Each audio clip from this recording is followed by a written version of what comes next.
Yo, salut tout le monde, c'est Inspiring, j'espère que vous allez bien. On se retrouve aujourd'hui pour un nouveau 10 champions pour monter. Cette fois-ci, on est sur le patch 7.14. Vous avez l'habitude de champions par lane. Alors, on va commencer directement avec la top lane.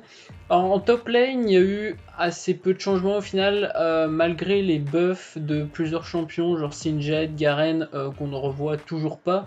Ça me semble plus ou moins normal au final, on s'attendait pas trop à ce que les champions reviennent malgré ces buffs. Néanmoins, je trouve que le meilleur perso pour monter en solo queue en top lane en ce moment est Akali. Akali qui a une lane in phase alors assez dure contre certains champions qui peuvent poke, mais en top lane ça reste assez rare. Et en fait Akali est très forte puisqu'elle a énormément de sustain de base. Même sans avoir l'extech, elle a énormément de sustain avec son Q. Même avec son passif, vous pouvez mettre Q auto sur un sbire et puis ça va vous régénérer votre vie tout simplement. Et Akali une fois level 6 est très dur à tenir puisque elle aura ses 3 dash. Et quand une Akali snowball, c'est difficilement arrêtable à part par soit une exhaust, soit un enchaînement de CC, puisque même avec un CC, il faut réussir à la burst assez vite, sachant qu'elle peut build Zonia, elle peut se mettre très vite sous son Z. Donc voilà, Akali, si vous la jouez pas trop mal et que vous arrivez à prendre des kills en early, c'est vraiment super bon. Autre champion en top lane qui reste fort à mon avis, c'est Renekton. Renekton qui tient toujours un peu tous les match-up. J'ai pas mis Fiora parce qu'elle a reçu des petits nerfs et du coup ça me semble moins intéressant de la mettre par rapport à Renekton. Un champion qui peut jouer aussi mais qui est ok on va dire. Qui est un peu moins fort pour monter puisque c'est un tout petit peu plus team dépendant quand même. C'est Galio qui peut jouer soit au mid soit au top. Vous avez même pas besoin de build AP, les dégâts de base de Galio sont déjà assez élevés au final. Et du coup vous buildez full tank et normalement ça devrait se passer. En jungle, pour moi clairement les deux meilleurs junglers du moment c'est Zac et Nunu. Je les avais pas cités dans le patch précédent, c'est vrai que j'avais décidé d'en citer d'autres. Parce que tout simplement Zac et Nunu sont quasiment permaban. Alors Zac est permaban, ça c'est sûr. Je me souviens pas d'avoir joué une game le dernier patch, voire les deux derniers patchs où il était open. Donc c'est pour ça que je l'avais pas mis au final. Et Nunu reste open bien que souvent ban aussi. Zac tout simplement parce qu'il a une tankiness insane. Il peut te ramener les deux carries de manière beaucoup trop simple en fait. Si tu forces pas les flashs des carries, il peut rapidement te ramener en dehors de ta frontline, donc c'est extrêmement fort. Il gank très vite, il a une possibilité d'engage insane. Donc voilà, toutes ces choses là. Et puis Nunu ça clean extrêmement vite, ça counter jungle très facilement. Drake level 3 par exemple. Ça n'a pas un potentiel de gank insane, mais c'est vrai que ça peut forcer des sums, surtout si vous avez des lanes avec des CC.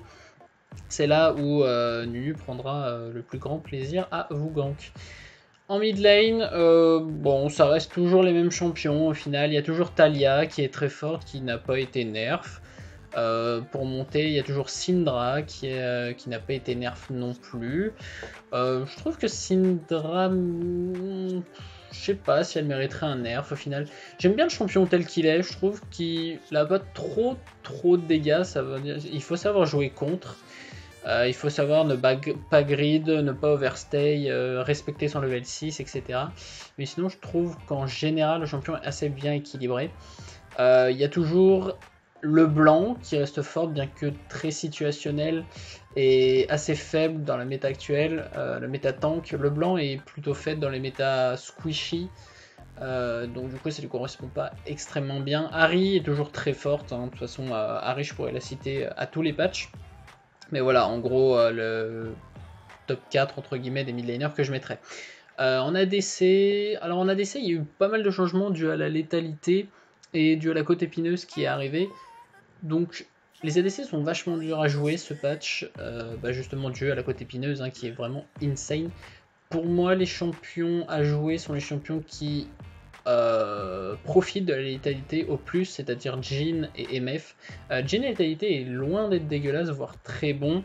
Je vous invite à le tester, je l'ai testé moi pour ma part, et ça s'est plutôt bien passé. MF j'ai pas testé, j'ai regardé un stream de Wax, je trouvais vraiment pas ça ouf.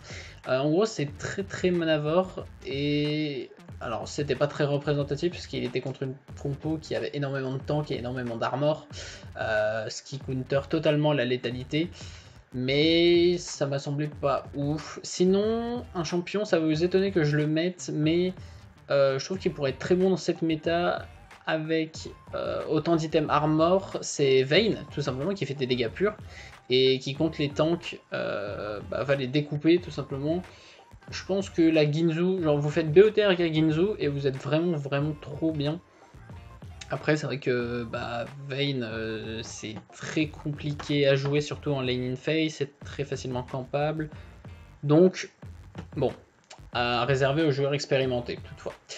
Enfin, on supporte tout ce qui se build à base d'encensoir ardent, au final est bon. Hein. Lulu, Janna, Karma qui reste très forte.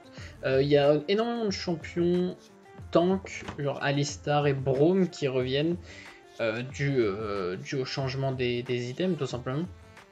Et qui sont aussi très bons. J'adore Braum en support, je trouve ça vraiment super fort pour carry. Vous pouvez faire proc les marques qui offrent des CC, etc. Engage avec l'ulti. Disengage aussi. Et voilà, je trouve ça très fort. Donc voilà, j'espère que cette vidéo vous aura plu. N'hésitez pas à me dire ce que vous en avez pensé dans les commentaires. Je vous fais des bisous, c'était Inspiring. Ciao.